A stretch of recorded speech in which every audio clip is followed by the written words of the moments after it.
Buenas noches a todos en casa, bienvenidos a una nueva emisión del Mundo en Contexto. Les saluda como siempre este servidor Carlos Arellán Solórzano, complacido de que nos acompañe en esta revisión que hacemos por temas relevantes de la actualidad internacional, y comenzamos esta revisión en el contexto sudamericano porque la nación peruana enfrenta un nuevo ciclo de incertidumbre política tras la juramentación del nuevo presidente interino. Se trata de José María Balcázar.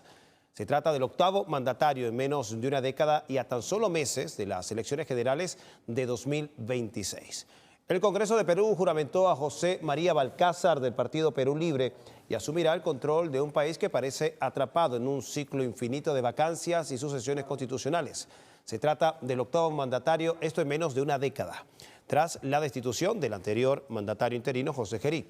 En su primer discurso ante el legislativo, Balcázar prometió defender la soberanía del país y las instituciones democráticas mientras esté en el cargo. Que defenderé la soberanía nacional, la integridad física y moral de la República y la independencia de sus instituciones democráticas, que ampliaré y haré cumplir la Constitución, política y las leyes del Perú. Y el nuevo presidente interino, José María Balcázar, quien estará al frente, esto hasta el 26 de julio, cuando asuma el ganador de las elecciones presidenciales en abril, también destacó la necesidad de avanzar hacia una estabilización en el Perú. Corresponde hacer nuestra primera pausa en esta entrega del Mundo en Contexto, que hemos complementado también con esta actividad que está en desarrollo después de la aprobación de la ley de amnistía en nuestro país. 9:44 de la noche. No se aparte, que en minutos estamos de vuelta.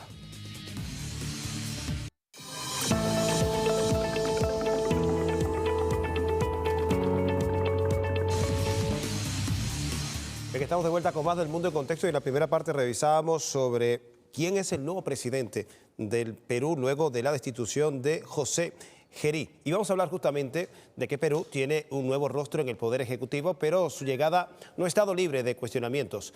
Con 83 años, José María Balcázar se convierte en el presidente más longevo del país y acumula numerosas polémicas en su trayectoria judicial y también política. José María Balcázar Celada es abogado y exmagistrado de la Corte Suprema de Justicia. Su carrera ha estado acompañada de denuncias que incluyen presuntas irregularidades como prevaricato, fraude, estafa, suplantación de identidad y cohecho. Fue expulsado del Colegio de Abogados de Lambayeque, acusado de una presunta apropiación ilícita de fondos durante su gestión como decano. En 2021 fue electo congresista por el Partido Perú Libre. Desde su escaño en el Legislativo fue criticado por declaraciones que respaldaban las posturas a favor del matrimonio infantil y las relaciones sexuales a temprana edad. Resulta que el matrimonio en el Perú se ha vuelto disfuncional. Desde los 14, como decían, ya están embarazadas las chicas. Las relaciones sexuales son tempranas y la medicina legal, los que han estudiado saben perfectamente que mientras no haya violencia, las relaciones sexuales tempranas más bien ayudan al futuro psicológico de una mujer. Eso está estudiado. Sus declaraciones provocaron el rechazo del Ministerio de la Mujer y las poblaciones más vulnerables. En abril de 2025, el Ministerio Público lo denunció como presunto responsable de los delitos de cohecho, en una denuncia presentada contra la exfiscal general Patricia Benavides por un supuesto caso de corrupción. Bien, un adelanto o un resumen de lo que es el perfil del nuevo presidente José María Balcázar del Perú, quien llevará, si así lo dejan, llegar al final el 26 de julio para completar los 5 años que debió ejercer Pedro Castillo, pero que bueno, luego de su destitución y golpe de Estado parlamentario se sucedieron todos estos cambios en el Poder Ejecutivo. Bien, y Perú es uno de los países de nuestra región donde la corrupción es una pandemia que afecta significativamente al pueblo, el cual, lejos de ver soluciones, contempla cómo sus líderes son cómplices del expolio de los recursos públicos y el lavado de dinero. Detalles en el siguiente informe. Alberto Fujimori fue presidente del país entre 1990 al 2001. Fue destituido por incapacidad moral al demostrarse que uno de sus ministros sobornaba a empresarios. Tras años huyendo de la justicia, fue detenido en 2005 y extraditado al Perú. En 2009 fue sentenciado a 25 años de prisión por masacres perpetradas durante su gestión presidencial. Ollanta Humala llegó al poder en 2011 con la promesa de combatir a la corrupción. Años después, tras conocerse el escándalo de la constructora brasileña Odebrecht, Humala y su esposa fueron condenados en abril de 2025 a 15 años de prisión por lavado de activos agravado. Alejandro Toledo terminó huyendo a los Estados Unidos acusado de recibir sobornos. En 2019 fue extraditado y en octubre de 2024 fue condenado a 20 años y 6 meses de prisión por colusión y lavado de activos en el caso Odebrecht. Así como en septiembre de 2025 recibió una segunda condena de 13 años y 4 meses por el caso Ecoteva. Alan García es quizás el caso más extremo. Sus dos gobiernos están marcados por el delito y la represión social. La justicia peruana lo investigó por diversas denuncias de corrupción, incluyendo el caso Odebrecht y lavado de dinero. El 17 de abril de 2019, el expresidente Alan García decidió suicidarse disparando un tiro en su cabeza. Pedro Pablo Kuczynski llegó a la presidencia peruana en 2016 y renunció en 2018 antes de ser destituido por el Parlamento, acusado de corrupción. En 2019, la justicia dictó 36 meses de arresto domiciliario y la incautación de bienes, y en 2026 inició la etapa de juicio oral. Martín Vizcarra fue destituido en noviembre de 2020 y 5 años después, en 2025, fue sentenciado a 14 años de prisión tras ser declarado culpable de cohecho en cobro de coimas. Pedro Castillo recibió desde su inicio el boicot del Congreso y la clase empresarial peruana. Lograron su destitución mediante un golpe parlamentario en diciembre de 2022, acusado de supuesto tráfico de influencias.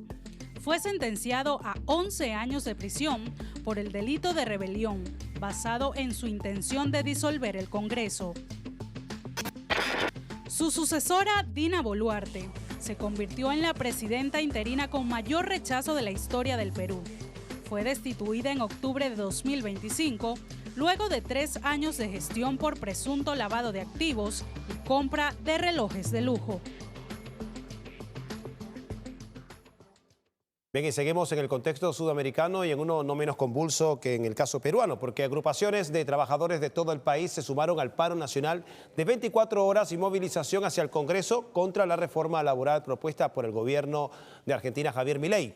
Las protestas y el descontento han ido en aumento por las políticas de corte neoliberal que en los 2 años de la gestión libertaria de Milei ha provocado la pérdida de más de 272.000 puestos de trabajo formal. Escuchemos. Nosotros estamos desesperados, nosotros hacemos esto porque queremos exigirle al gobierno que no se aplique la reforma laboral, porque si se aplica la reforma laboral, la desocupación va a trepar. Y el paro general convocado por la Confederación General del Trabajo, la CGT, tuvo momentos de tensión por el enfrentamiento entre las fuerzas de seguridad y los manifestantes, quienes en diversas regiones de Argentina hicieron cortes de ruta o de calles, así le dicen. Marcharon al Congreso Nacional, esto en la capital, y exigieron al gobierno libertario de Javier Milei echar atrás el proyecto denominado como Ley de Modernización Laboral. Mientras los manifestantes se apostaron frente al Parlamento, los diputados discutían el proyecto de ley. Representa la esclavitud, o sea, representa quitarle todos los derechos a los trabajadores argentinos y los que no son argentinos y que trabajan en nuestra patria. Nos manifestamos en contra de la reforma laboral y esto representa un retroceso para los trabajadores, está más que claro, acá no hay modernización, sino que es un retroceso total para los derechos conquistados durante tantos años por los trabajadores. Y la adhesión masiva de sindicatos del transporte, la industria y el sector público logró la paralización significativa de la actividad económica del país. La convocatoria sindical ocurre en respuesta a una reforma que introduce cambios profundos en las condiciones laborales, entre las que figuran la reducción de indemnizaciones por despido, las modificaciones en el régimen de vacaciones, la creación de un sistema denominado como banco de horas que reemplaza el pago de horas extras y la aplicación de la jornada diaria de hasta 12 horas. En esto consisten elementos gruesos la reforma de modernización laboral de Javier Milei.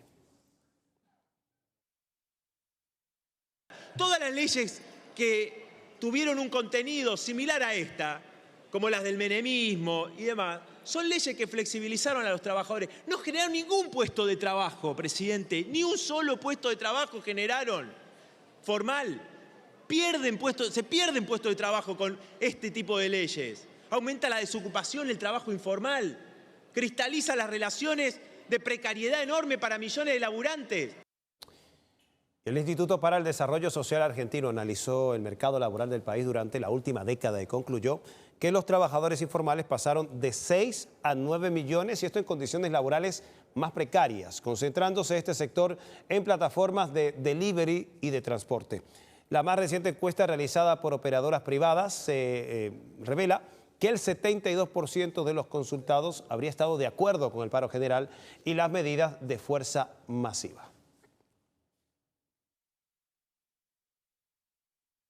El gobierno de la Argentina de Javier Milei profundiza su agenda neoliberal con un proyecto de reforma laboral que, a juicio de muchos, precariza a los trabajadores. Una ofensiva de la clase dominante sobre el conjunto de la clase trabajadora. La ley de modernización laboral ya cuenta con media sanción por parte del Congreso y ahora se discute en Cámara de Diputados, como ya hemos visto algunas de las partes de este debate. Más detalles en el siguiente informe. La iniciativa libertaria del presidente de Argentina, Javier Milei, con la reforma laboral, contiene cambios que alcanzan aspectos centrales del empleo formal, desde cómo se toman las vacaciones y se organizan las 12 horas de trabajo, hasta qué sucede ante un despido y qué conceptos siguen vigentes cuando vence un convenimiento colectivo. Incluso la función periodística se ve afectada con esta ley. El cercenamiento permanente de la palabra y de la libertad de expresión. Por eso votaron las leyes represivas de Bullrich, por eso reprimen la protesta y por eso uno de los principales puntos de esta reforma es la derogación del estatuto del periodista. Exactamente, porque no quieren libertad de expresión, porque no quieren que se diga lo que está pasando en el país y por eso las y los periodistas van a estar en peores condiciones para realizar su trabajo. El gobierno asegura que las reformas modernizarán y favorecerán la creación del empleo formal, pero sindicatos y organizaciones sociales alertan que el proyecto es un retroceso histórico en los derechos laborales y debilita la capacidad de acción colectiva. Para expertos laborales, el sistema de indemnizaciones coloca al trabajador en una zona de indefensión. No incluirá aguinaldo, vacaciones y se puede pagar en cuotas mediante el Fondo de Asistencia Laboral FAL. En el caso de enfermedades crónicas o no laborales que pudiera padecer el empleado, reduce los cálculos para el pago de este beneficio. Ya que anteriormente, con el sistema de la Ley de Contrato de Trabajo, en el artículo 208, cualquier trabajador que sufría alguna enfermedad inculpable, quiero aclarar esto, que es una enfermedad que no está relacionada con el trabajo, porque si estuviese relacionado con el trabajo, quien cubriría esto sería el ART. Claro. En este caso, como lo asume el empleador, se le otorgaba un 100% de su salario integral, digamos, en bruto, y esto ahora queda reducido a un 75% del básico, no del bruto, del básico, digamos, o a un 50% también del básico. El tema jubilatorio es uno de los más preocupantes desde la óptica de los especialistas. El problema afecta a los trabajadores que podrían, con la aprobación de esta reforma, no ser jubilados. Todo ello por el desvío de las contribuciones del 16% que aportaría el empleador y el 11% que aportarían los trabajadores hacia el Fondo de Asistencia Laboral, que será una instancia privada. Ahora, viejos sin derecho es lo que peor nos puede pasar como sociedad. Porque ¿sabés lo que va a ser el costo que va a tener la vejez si esto no se soluciona preventivamente con un aporte jubilatorio, con un sistema de salud correcto? ¿Qué es lo que más preocupa en cuanto al sistema previsional? Y una desfinanciación del sistema previsional, entre otras tantas, con las contribuciones que el patrón, el empleador, tiene que hacer a la seguridad social, en particular en las jubilaciones, y que van a escaparse a ese fondo de asistencia laboral, el famoso FAL. El FAL. Desde el sindicalismo internacional se subraya que este tipo de reformas incrementan la desigualdad, favorecen la precariedad y debilitan la democracia. Para los gremios y sindicatos es necesario impulsar estar en la calle hasta que Milei y su gobierno retiren la reforma laboral. Muy interesante este informe que da contexto de las características y también las condiciones políticas en Argentina en la cual se está promoviendo esta ley denominada de modernización o precarización laboral, la cual increíblemente en esta época se está hablando de legalizar jornadas de trabajo de hasta 12 horas, al mismo tiempo precarizar las condiciones de indemnización al trabajador a la hora del despido, facilitando así o beneficiando en mayor medida a la parte de los empleadores y al mismo tiempo colocando en el patrono la disponibilidad de cómo los trabajadores toman sus vacaciones y de qué forma, lo cual son una de estas características resaltantes las que más se mencionan sobre esta ley de modernización laboral en la Argentina, que ya algunos empiezan a proyectar como prácticamente la formalización de mecanismos de explotación o esclavismo en ese país. Me corresponde hacer una segunda pausa en esta emisión del Mundo en Contexto. Son las 10:05 de la noche. Comparto mis puntos de contacto en las redes sociales. En TikTok me puedes conseguir como @soyarellán, Arellán con doble L. En Instagram como @soycarlosarellán y en Telegram, mi canal de Telegram, también como Soy Carlos Arellán. No se aparte que en minutos estamos de vuelta, como todos los jueves, con la sección En Detalle con nuestro compañero Alejandro Díaz Bonet y hablándonos un poco sobre esta guerra fría en torno al desarrollo de las inteligencias artificiales. No se lo pierda, que en minutos estamos de vuelta.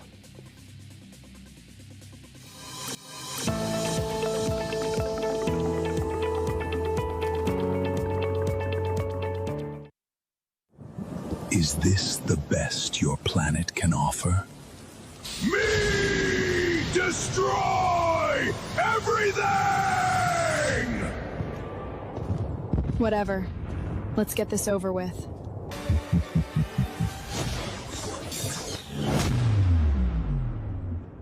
Too slow.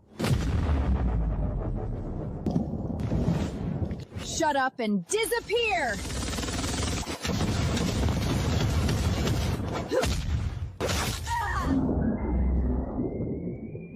No sayo.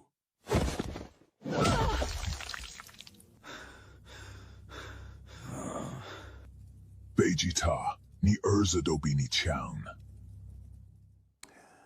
Bien, sin duda impresionante. Acabamos de ver una pelea del famoso anime japonés Dragon Ball, recreada esto por la inteligencia artificial Seedance 2.0, el nuevo producto estrella de la gigante tecnológica china y matriz global de TikTok. Estamos hablando de ByteDance.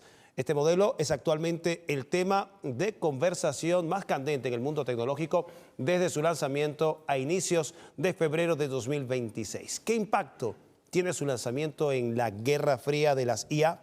Estamos presenciando el surgimiento de una nueva era en la industria audiovisual que desplace a Hollywood.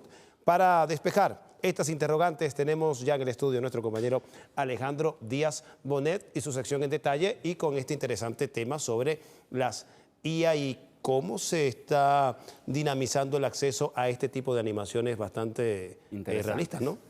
Gracias, Carlos. Buenas noches para ti, también buenas noches para toda nuestra audiencia y bienvenidos a la sección En Detalle. 2 líneas de texto fue lo único que se utilizó para que el nuevo modelo de inteligencia artificial recreara esta pelea entre los afamados actores de Hollywood Tom Cruise y Brad Pitt. No hubo director, ni equipos de luces y mucho menos camarógrafos. Solo la IA y un prompt que lo cambió todo. Lo increíble es la calidad del desarrollo. Actores que parecen reales, voces sincronizadas y iluminación cinematográfica, así como sus movimientos totalmente fluidos.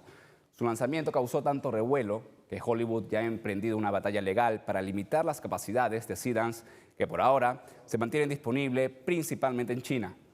ByteDance, matriz global de TikTok, se ha comprometido a reforzar las salvaguardas de su modelo Seedance 2.0. Estamos viendo en pantalla imágenes de otros videos creados por esta aplicación. Y ByteDance decidió salvaguardar esto después de recibir varias cartas de cese y desistimiento por parte de los estudios de cine estadounidense Disney y Paramount, que la acusan de levantar su modelo sobre una biblioteca pirata de personajes protegidos. Si bien es un hecho, la IA está integrada en CapCut y TikTok, por lo que tiene el control de la fábrica de memes global y se alimenta de los millones de videos que se editan y se publican en estas plataformas.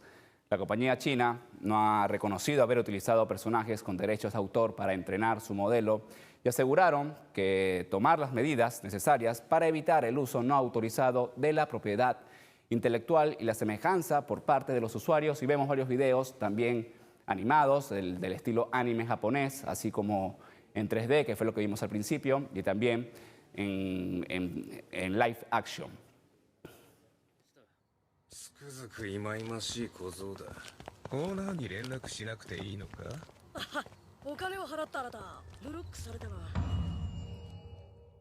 Y ahora bien, ¿qué hay detrás de este nuevo modelo de inteligencia artificial desarrollado por China? Seedance 2.0 no es solo un juguete nuevo para los usuarios de las redes sociales, sino una pieza clave en el tablero de ajedrez entre las potencias mundiales. Potencias que han hecho hasta lo imposible para limitar el desarrollo tecnológico del gigante asiático a través de sanciones que le impedían adquirir los chips occidentales esenciales para la creación de este tipo de tecnologías. Sin embargo, desde China han respondido con eficiencia algorítmica, logrando desarrollar sus propios chips y han optimizado sus modelos para funcionar con menos potencia, haciendo que las restricciones de hardware sean cada vez menos efectivas, tomando ahora la delantera en la creación de contenidos audiovisuales y dominando la narrativa cultural global. La industria cinematográfica de Hollywood está en su momento más crítico desde su fundación en 1911. Seedance acaba de salir en preview un modelo chino de generación de vídeos que se llama Seedance 2.0. Este grupo tiene un montón de modelos de generación de vídeos, pero esta vez ha subido el nivel. O sea, yo no sé qué le encuentras tú a esto. Es over. Se acabó Hollywood. Desde videos en donde Michael Jackson pelea con dos karatecas,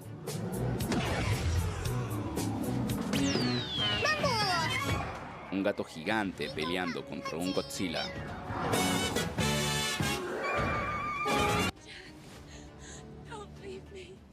e incluso un final alternativo de Titanic en donde Rose deja subir a Jack a la puerta y se salva de morir congelado.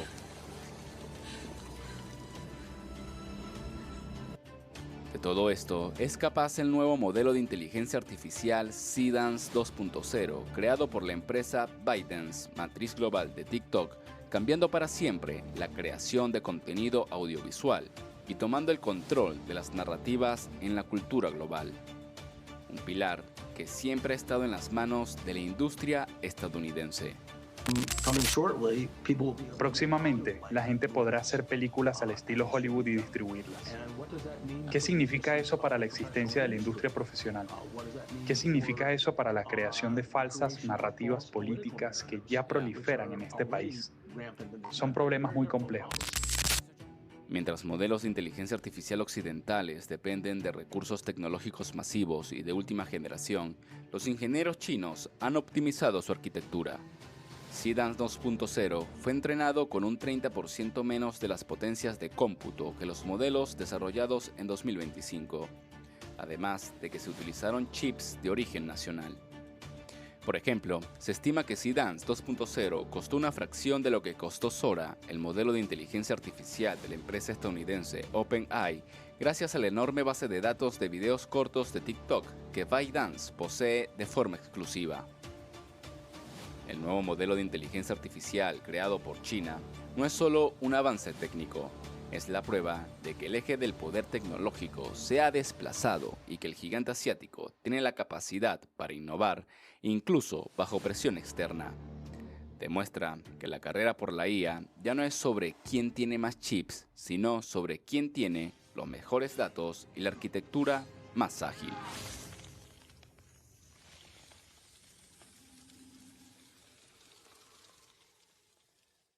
Los avances tecnológicos son más notorios y contundentes cuando el mundo está en medio de una etapa convulsa. y si bien en estos momentos no estamos en una guerra total, es evidente que sí estamos en una especie de guerra fría a escala global. En este contexto, el hecho de que Seedance provenga de China y no de Silicon Valley le da un carácter especialmente geopolítico. Así lo describe el analista y economista español Marc Vidal, quien señala que la humanidad está en una etapa en donde la propaganda política será el pilar de la confrontación entre potencias, con la inteligencia artificial como la bala a disparar. Vamos a escuchar a continuación el siguiente fragmento de un video que está en su canal de YouTube, en donde analiza el avance que está teniendo toda esta tecnología. Prestemos atención.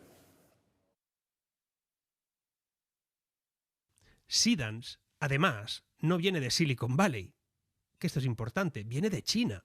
Y eso añade una capa geopolítica que no se puede ignorar. Amodei, te lo he citado antes, lo resumió con una metáfora que debería figurar en cualquier informe de seguridad nacional. Imagina un país con 50 millones de mentes brillantes que piensan 100 veces más rápido que cualquier humano y resulta que nunca duermen. Eso ya no es entretenimiento. Eso es infraestructura de poder cognitivo. Un sistema capaz de generar propaganda hiperrealista en tiempo real, simular líderes políticos, crear noticias falsas indistinguibles de grabaciones reales, manipular la opinión pública a escala mundial y a escala industrial. Y mientras tanto, resulta que las mismas empresas que alertan públicamente sobre estos riesgos están invirtiendo 650.000 millones de dólares en IA solo en 2025, según las proyecciones que hay diferentes estudios que lo establecen, pero bueno, anda por ahí. Es una carrera armamentística disfrazada de innovación tecnológica, ¿os dais cuenta? Si tú no la desarrollas, tu rival lo hará. Pero si la desarrollas demasiado rápido, puedes desestabilizar tu propio sistema laboral, jurídico y democrático. Y ahí tenemos un juego de contrapesos, de equilibrios que de momento nadie está sabiendo gestionar bien. Y nos va a explotar delante de las narices. La dimensión económica tampoco es menor por eso. Durante años el ecosistema digital se financió con publicidad. Bien, ahora la tendencia apunta hacia servicios personalizados de suscripción. Ok, pero la personalización crea dependencia. Cuanto más te conoce un sistema, más difícil es abandonarlo, lo que genera un efecto monopolístico.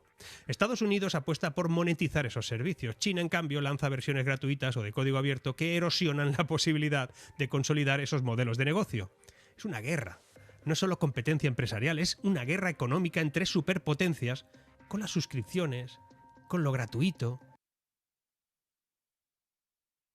Estamos viendo el futuro delante de nuestros ojos. El desarrollo de la inteligencia artificial ya no es una promesa a largo plazo. Hoy ya está transformando la manera en cómo trabajamos, cómo creamos contenido e incluso cómo lo estamos consumiendo. Estamos ante el fin del monopolio cultural de Hollywood y el inicio de una era en donde cualquier persona, con tan solo 2 líneas de texto, puede desafiar los grandes estudios. La pregunta que queda en el aire no es si la IA reemplazará a los artistas, sino qué nación va a terminar controlando los ojos y la mente del espectador global. Con esto le ponemos el detalle al contexto. Buenas noches y volvemos contigo, Carlos. Bien interesante la perspectiva sobre el desarrollo de la inteligencia artificial y el hito que registra a partir de este lanzamiento de Seedance 2.0. Interesante, como lo han mencionado, que en apenas 2 líneas de guión, de descripción, hayan podido generar estas escenas hiperrealistas y que colocan a disposición, a disponibilidad de la gente, mucho más que antes, que estaba restringido a los grandes estudios, las capacidades de crear este tipo de contenidos que no solo desestabilizan las capacidades de las industrias culturales, sino también la perspectiva que podemos tener o no de la verdad y la manipulación política e ideológica, con lo cual son aspectos con los cuales hay que estar alerta y la humanidad debatiendo sobre el alcance, las limitaciones que debe tener la inteligencia artificial. Muchísimas gracias a Alejandro Díaz Bonet con su sección En Detalle y estas características de la inteligencia artificial a partir del lanzamiento de Seedance 2.0, una aplicación desarrollada por la tecnológica china ByteDance. Bien, corresponde hacer una segunda pausa en esta emisión del Mundo en Contexto. Son las 10:21 de la noche. Estamos en vivo y en directo. Vuelvo a compartir mis puntos de contacto en las redes sociales. En TikTok, de ByteDance, la creadora de Seedance 2.0, como @soyarellán. Así me puede conseguir. En Instagram, como @soy Carlos Arellán, Arellán con doble L, y en Telegram, mi canal de Telegram, también como Soy Carlos Arellán. Puntos de conexión en los medios digitales. No se aparte, minutos, estamos de vuelta.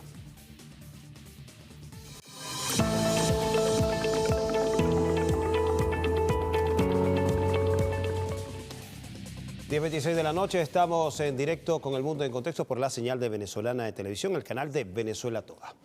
Bien, el más reciente capítulo de las negociaciones indirectas entre los Estados Unidos e Irán en torno al programa nuclear con fines pacíficos que desarrolla Teherán terminó con un buen avance, o al menos así lo declaró el canciller iraní. La interacción se realizó en la Embajada de Omán, esto en Suiza, y es la continuación de las conversaciones desarrolladas a finales del mes de enero en Mascate, capital del Sultanato de Omán, país mediador en las conversaciones. Washington aspira a que Irán renuncie por completo al desarrollo nuclear con fines pacíficos y que desmantele su programa de misiles defensivos. Por su parte, Teherán ha reiterado que está dispuesto a alcanzar un acuerdo justo y equilibrado, al tiempo que han dicho que no está contemplado una sumisión ante las amenazas. Y el canciller iraní Abbas Araghchi declaró al terminar esta ronda de negociaciones indirectas con Estados Unidos que se trató de una jornada completamente seria en donde ven un buen avance. Escuchemos a continuación. Esta ronda fue más seria que la anterior y se desarrolló en un ambiente más constructivo. Se planearon diversas ideas y se debatieron seriamente hasta que finalmente logramos un acuerdo general sobre un conjunto de principios rectores que a partir de ahora nos basaremos en ellos y que incluiremos en el texto de un posible acuerdo. Y mientras se desarrollan las negociaciones, Estados Unidos aumenta sus capacidades militares para un potencial ataque sobre el país persa. Para agravar más esta posibilidad, el presidente norteamericano declaró este jueves durante la cuestionada conferencia de paz para Gaza realizada en Estados Unidos que de no llegar a un acuerdo significativo con Irán pasarán cosas malas. Así lo dijo, escuchemos. Han tenido algunas reuniones muy interesantes relacionadas con, como saben, Irán. Es su punto álgido en este momento. Se están reuniendo y tienen una buena relación con los representantes de Irán. Y como saben, se están llevando a cabo buenas conversaciones. A lo largo de los años, ha demostrado ser difícil llegar a un acuerdo significativo con Irán. Tenemos que hacer un acuerdo significativo. De lo contrario, pueden ocurrir cosas malas, pero tenemos que llegar a un acuerdo significativo. Y para el analista internacional vasco Iñaki Gil de San Vicente, las potencias imperialistas buscan suprimir el derecho de Irán al desarrollo pacífico de la energía nuclear como una forma de limitar la soberanía de las naciones del sur global. Se trataría de un proyecto para preservar la hegemonía occidental. Escuchemos. Visto desde esta perspectiva, el miedo que tiene el imperialismo es que todos los pueblos comprendan que detrás o delante o encima o abajo de todo derecho está la soberanía popular, está la necesidad del pueblo de defenderse a sí mismo y desarrollar sus instrumentos científicos, de desarrollar sus medios sanitarios, sus medios culturales, etc. Y es esto lo que es incompatible con el imperialismo occidental o el imperialismo japonés o el imperialismo del Océano Pacífico, lo que sea. Y lo sabe Estados Unidos, lo sabe en estos momentos Japón, que está llevando una alianza directamente contra China, etcétera, etcétera. Lo que está en juego es la soberanía de los pueblos y por eso no quieren ceder, el imperialismo no quiere ceder porque quiere tener a Irán cogido así por la mano, agarrado por la mano, de tal forma que en un momento lo estruje para destruirlo. Seguimos en Asia Occidental, región marcadamente de confesión musulmana, y que este miércoles comenzó con la celebración del mes sagrado del Ramadán. Durante 28-29 días los seguidores del Islam realizan ayuno desde que amanece hasta que llega la noche, cumpliendo así uno de los 5 pilares de la fe musulmana. En Emiratos Árabes Unidos comenzaron la celebración del Ramadán con el tradicional cañonazo, esto al frente de la gran mezquita Sheikh Zayed de Abu Dhabi. Para esta ocasión, la nación emiratí aumentó la capacidad de recepción de fieles de la mezquita, así como la disponibilidad de hasta 8.000 puestos de estacionamiento para los asistentes.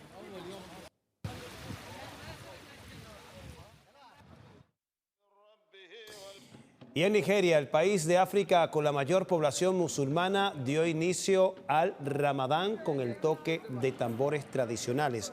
Esto antes del amanecer, cuando empieza el ayuno. Los fieles explican que esta costumbre tiene como objetivo despertar a la gente para recordarles la importancia del ayuno durante el Ramadán. Reiteramos, Nigeria es el país con la mayor población musulmana en África.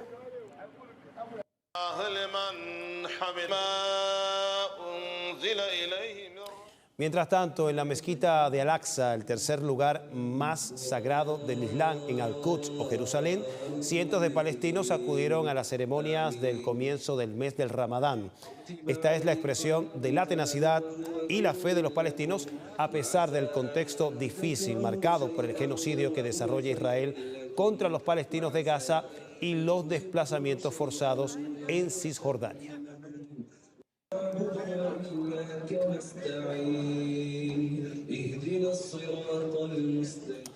Y estas son imágenes de la mezquita Istiklal de Yakarta, capital de Indonesia, el país con la mayor población de musulmanes en el mundo. Con una masiva asistencia de fieles y oraciones celebraron el comienzo del Ramadán. Esta es la mezquita más grande del sudeste asiático, hay que remarcar. Al mismo tiempo, Indonesia concentra el 13% de la población mundial que confesa la religión musulmana, lo que significa poco más de 240 millones de personas. 13% de la población musulmana en el mundo está en Indonesia. Bien, y la característica que distingue al mes sagrado del Ramadán de los musulmanes es la práctica del ayuno. ¿Por qué millones de personas suprimen durante varias semanas el hábito de comer durante el día? ¿Y cómo esta experiencia fomenta el acercamiento a Dios, la empatía y fortalece el sentido de comunidad? La información ampliada sobre esta interesante tradición del Islam en el siguiente trabajo especial. El mes sagrado del Ramadán es mucho más que la limitación autoimpuesta de no ingerir alimentos y bebidas durante el día. Para los musulmanes se trata de un ejercicio de autodisciplina y acercamiento a Dios, renunciando temporalmente a hábitos materiales cotidianos. Cuando uno se abstiene de las cosas que uno disfruta cotidianamente, es que empieza a valorar realmente lo que tiene. Y cuando uno pone, además de eso, una atención continua en el día, ejercitándola para, digamos, refrenar malos pensamientos, etcétera, pues digamos que puede constituir pureza del corazón, del alma. La abstinencia no es solo de alimentos y bebidas durante el día. La restricción es también de costumbres perniciosas como mentir y hablar mal de nuestros semejantes. Se trata de un ejercicio espiritual para desarrollar autodisciplina y capacidades para no ceder ante los impulsos que conducen hacia los malos hábitos. Entre sunitas y chiitas, el cumplimiento del Ramadán apenas tiene una leve diferencia. A grandes rasgos no hay diferencias. Hay un acto de adoración que se ve mucho, sobre todo en el mundo árabe y el mundo pues, suní en general, y es que por las noches la gente va a las mezquitas a orar, a leer el Corán orando todos comunitariamente, y la gente termina la recitación del Corán pública durante el mes. Los chiitas ellos no hacen eso, pero fuera de eso el significado y digamos lo que comporta para la vida cotidiana es igual. El ayuno tiene sus excepciones, en caso de enfermos, ancianos y mujeres embarazadas. Al mismo tiempo, es una experiencia espiritual en la que el creyente dispone más tiempo para adorar a Dios, ser agradecido y purificar el alma. En el Islam, alhamdulillah, se cree que las buenas acciones borran las malas acciones y por eso es una oportunidad única para purificar nuestras almas y renovar nuestra conexión con Allah. Y por eso es muy importante que en este mes pues intentemos ser lo más sinceros posibles con nosotros mismos ante todo, porque es la única manera de enriquecer nuestros valores como seres humanos. El mes del Ramadán se guía por el calendario lunar y puede durar entre 28 y 29 días, y por esa razón la fecha de su práctica varía con respecto al calendario occidental. Bien, con este informe acerca de esta característica sobresaliente del mes de Ramadán, que es la práctica autoimpuesta del ayuno, una forma, un medio en este tiempo de los musulmanes para acercarse a Dios, corresponde hacer otra pausa en esta emisión extendida del Mundo en Contexto. Son las 10:35 de la noche. Vuelvo a repasar mis puntos de contacto en las redes sociales. En TikTok me puedes conseguir como @soyarellán, en Instagram como @soycarlosarellán, tiene la dirección acá abajo en pantalla, y en Telegram también como Soy Carlos Arellano. Puntos de contacto, coordenadas para comunicarnos a través de los medios digitales. Recordamos, estamos en vivo y en directo, 10:35 de la noche por la señal de Venezolana de Televisión, el canal de Venezuela Toda. No se aparte que minutos, estamos de vuelta con más información.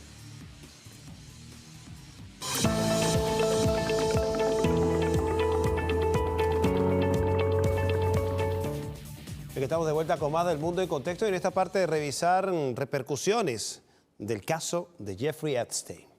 Bien, apenas 12 horas duró la detención del defenestrado príncipe Andrés, hermano del rey Carlos III del Reino Unido. Esto como consecuencia de las investigaciones que le involucran con el escándalo del empresario y pederasta Jeffrey Epstein. La detención del expríncipe se produjo el mismo día en que celebraba su cumpleaños número 66. De acuerdo a los medios locales, la indagatoria policial es por mala conducta en el ejercicio de un cargo público. Andrés, quien fue despojado de todos sus títulos nobiliarios, ejercía de enviado comercial del Reino Unido y se cree que habría facilitado información confidencial al fallecido empresario y depredador sexual Jeffrey Epstein.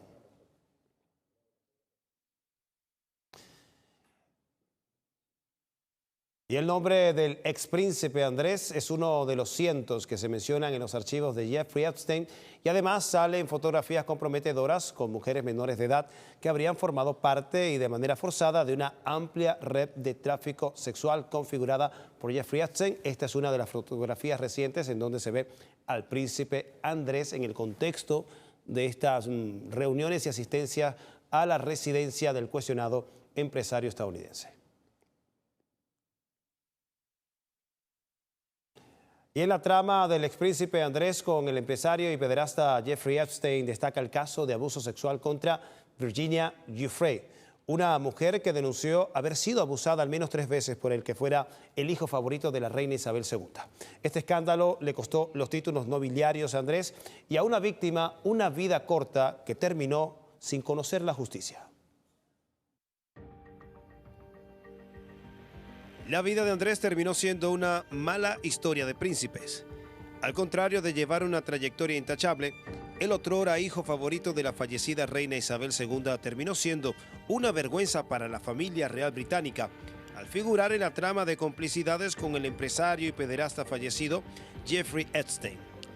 Andrés fue investigado en los Estados Unidos por trata de menores.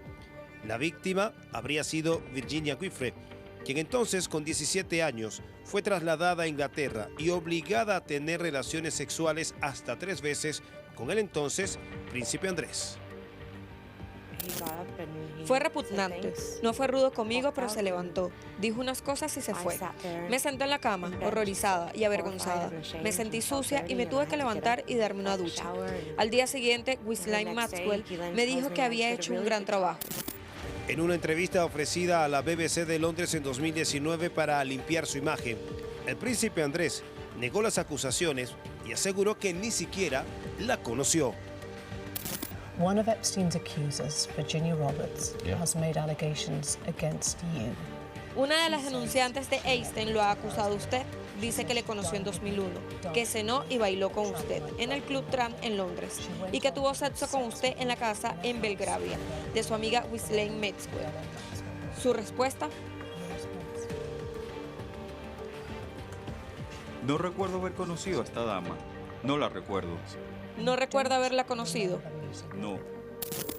En relación a la fotografía publicada donde él aparecía junto a la joven Virginia Giuffre, tomada por la cintura por el príncipe y donde también salía retratada Ghislaine Maxwell, que fuera a la mano derecha del depredador sexual Jeffrey Epstein, el llamado héroe de las Malvinas la cuestionó. No estoy totalmente convencido. Quiero decir, soy yo en esa foto, pero no podemos estar seguros de si esa es mi mano en su lado izquierdo. No recuerdo cuándo se tomó esa foto. Andrés estuvo durante años bajo el escrutinio de la opinión pública por su amistad con Epstein y su socia Ghislaine Maxwell, relaciones que dañaron su reputación y una amistad de la que se arrepintió. El problema es que una vez condenado, Epstein. Usted lo apoyó. Le apoyé y eso es lo que digamos que me arrepiento a diario, porque no era digno de un miembro de la familia real. Tratamos de mantener los más altos estándares y fallé, así de simple. Así como Andrés reconoció fallarle a su familia, la justicia le falló a la víctima de sus abusos. Virginia Giuffre apenas pudo pactar en 2022 un acuerdo civil con el expríncipe para resarcir el daño y murió en 2025 en circunstancias que los registros oficiales determinaron como suicidio.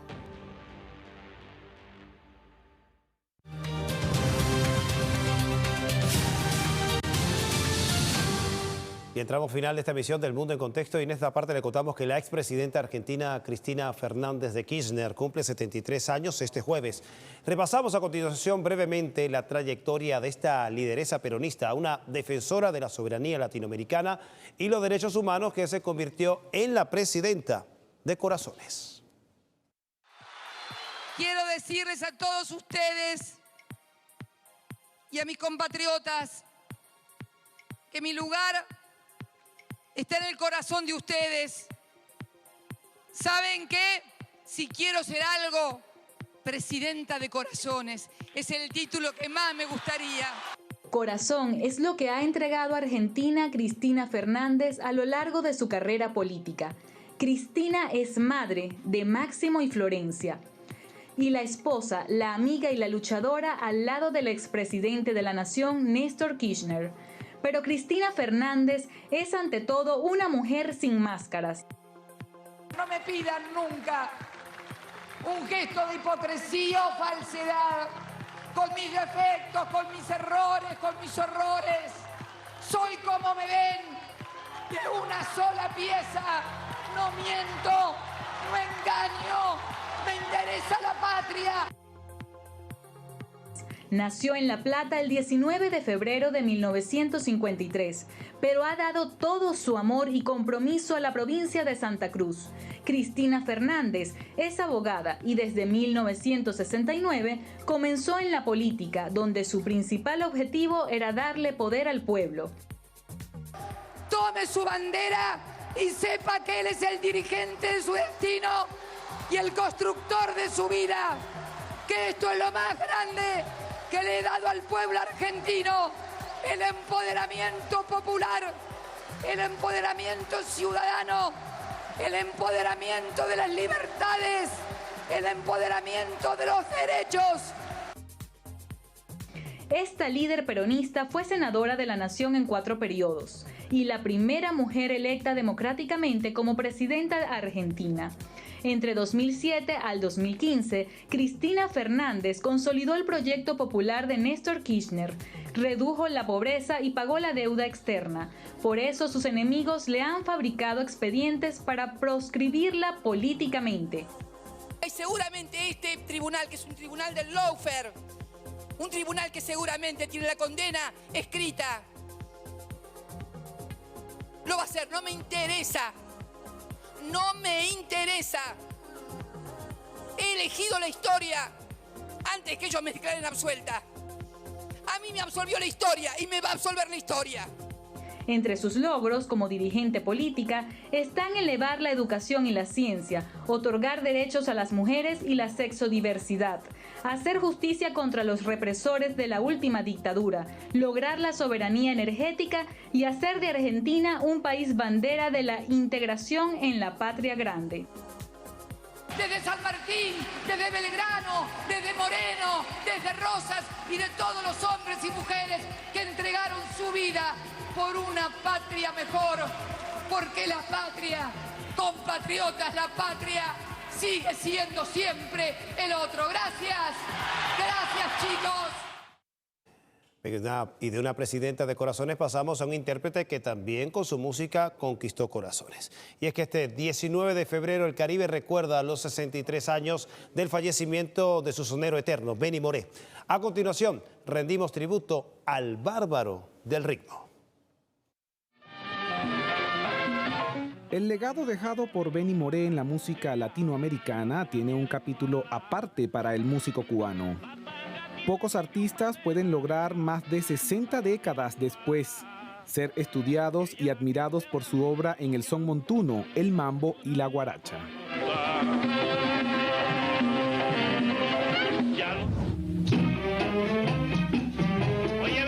Nacido el 24 de agosto de 1919, Bartolomé Maximiliano Moré Gutiérrez siempre se enorgulleció de su origen humilde en Santa Isabel de las Lajas. Incluso en su extraordinaria carrera recibió ofertas para residenciarse en México, Colombia, Venezuela o Estados Unidos, a las cuales rechazó por su amor a Cuba.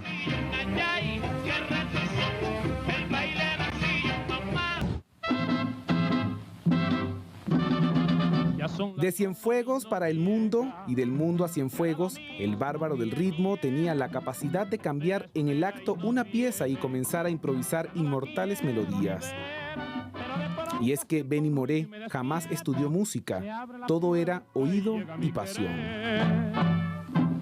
Y llega diciéndome así, la muy chiquitilla. Pero como a todo gran ídolo, el tiempo se le hizo más corto que al resto de los humanos. El 19 de febrero de 1963, una cirrosis hepática le llevó a los 43 años al príncipe del mambo, a un irrepetible, al gran genio musical y a la voz más alta del canto popular cubano, Benny Moré. Pero de ti me enamoré. Bien, y con este tributo a Benny Moré, nosotros llegamos al final de esta visión del Mundo en Contexto, agradeciendo como siempre el privilegio de su amable sintonía. Cerramos con música en esta oportunidad del cantautor austriaco Falco, al cumplirse 69 años de su natalicio. Lo recordamos con su éxito Rock Me Amadeus y nos vemos, con el favor de Dios, este viernes por la pantalla de Venezolana de Televisión, el canal de Venezuela Toda.